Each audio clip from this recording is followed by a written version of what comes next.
तरीन वीडियोस के लिए हमारा YouTube चैनल सब्सक्राइब करके बेल आइकन प्रेस करिए ताकि आपको मिले हर अपडेट सबसे पहले। के NCOC के कराची में होने वाले इजलास में सिंध हुकूमत की जानिब से अब एक नया नोटिफिकेशन आया है। सिंध हुकूमत की तरफ से ऐलान करदा लॉकडाउन 9 अगस्त से खत्म करने का फैसला कर लिया गया है। इसी पर बात करेंगे डॉन न्यूज के नुमाइंदे नवीद सिद्दीकी से। नवीद, बताइएगा नोटिफिकेशन में और क्या कुछ सामने आया है? जी, आज NCOC का एक मुश्तरका इजलास कराची में हुआ है जिसकी सदारत असद उमर, डॉक्टर सैफ सुल्तान और सिंध के नुमाइंदों ने की है और वज़ीर आला सिंध ने भी इसमें शिरकत की है।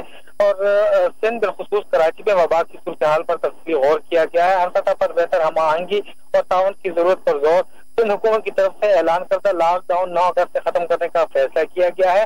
और NCOC के एलामिया के मुताबिक कराची और हैदराबाद समेत 13 बड़े शहरों के लिए MCO की तजवीज करदा SOP पर जो नाफिजुल अमल रहेंगी। इसके अलावा इजलास में वैक्सीनेशन में इजाफे के लिए सिंध की कोशिशों को सराहा गया है। स्कूल खोलने और इम्तिहानात से मुताबिक फैसला बैन सूबाई काफत में किया जाएगा। इसके अलावा NCOC का कहना है कि मुहर्रम। नवीद सिद्दीकी, बहुत शुक्रिया आपका। हमें बता रहे थे कि कराची में अब 9 अगस्त से जो लॉकडाउन था उसे खत्म करने का फैसला कर लिया गया है। एक अहम इजलास हुआ जिसमें यह फैसला सामने आया है।